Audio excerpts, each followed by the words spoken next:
আজ দুপুর 1:06 বিমানটি উড্ডয়ন করে। তখনও ক্লাসের মধ্যে সেই ছোট ছোট বাচ্চাগুলো ক্লাস করছিল। তাদের চোখে ছিল রঙিন স্বপ্ন, বড় হয়ে ডাক্তার, ইঞ্জিনিয়ার, কেউ আবার পাইলটও হবে। তবে তারা জানতো না যে একজন পাইলটের কারণে তাদের জীবনগুলো যাবে। বিমানটি আকাশে মাত্র 12 মিনিট উড়ে 1:18 দিকে বিমানটি মাইলস্টোন স্কুলের উপরে বিধ্বস্ত হয়। এই বিমানটি ছিল আরো 35 বছর আগের পুরনো। যে বিমানটির মেয়াদ আরো 1 যুগ আগে শেষ হয়ে গিয়েছে। সেই বিমানটি নিয়ে আজ দুপুর 1:06 পাইলট তৌকির প্রশিক্ষণের জন্য বের হয়। এটি ছিল তার প্রশিক্ষণের শেষ ক্লাস। আজ যদি তিনি উত্তীর্ণ হয়ে আকাশ থেকে মাটিতে নামতে পারতো, তাহলে তিনি একজন পাইলট হিসাবে সার্টিফাইড হতো। তবে শেষ ক্লাসে তার জীবনটি শেষ হয়ে যায়। তৌকির আর সুস্থ সবল ভাবে মাটিতে নামতে পারেনি। তৌকির যখন বিমানটি নিয়ে আকাশের মধ্যে উঠছিল এবং যখন বুঝতে পেরেছে এই বিমানটি কন্ট্রোল হারিয়ে ফেলেছে, তখন কন্ট্রোল রুম থেকে তৌকিরকে বলা হচ্ছে ইজেক্ট করার জন্য। তবে তৌকির সেখানেও বিমান থেকে ঝাঁপ দেয়নি। তিনি চেষ্টা করেছিল বিমানটি নিয়ে যেন সঠিকভাবে মাটিতে ল্যান্ড করতে পারে, এবং সেই জন্যই মাইলস্টোন স্কুলের সে মাঠের মধ্যে বিমানটি নামাতে নাই। তবে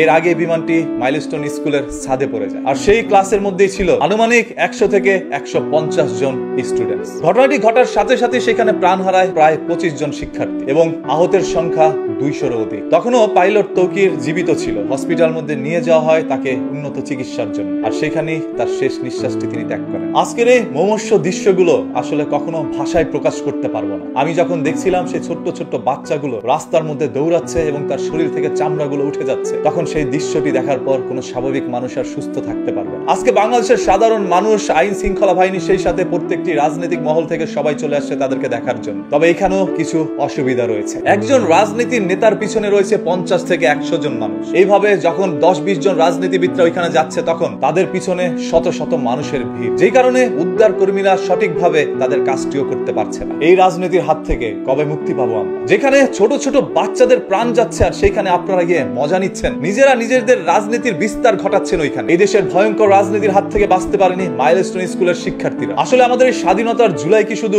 মানুষের রক্তই চায়? আজকে পাইলট তৌকির, আগামীকাল হয়তোবা অন্য কোনো পাইলটের জীবন যেতে পারে। কারণ এই মেয়াদ উত্তীর্ণ বিমানগুলো কেন এখন পর্যন্ত আকাশের মধ্যে ওড়ানো হচ্ছে, সেটা নিয়ে প্রশিক্ষণের উদ্দেশ্যে পাইলটদেরকে পাঠানো হচ্ছে। এটা শুধু পাইলটের জীবন নিয়ে ছিনিমিনি খেলা নয়, সেই সাথে আজকের এই দুর্ঘটনার পিছনে সামিল হওয়া অসংখ্য মানুষের জীবন নিয়েও খেলা। কেন এই বিমানটি আকাশে উড়ানো হলো সেটা নিয়ে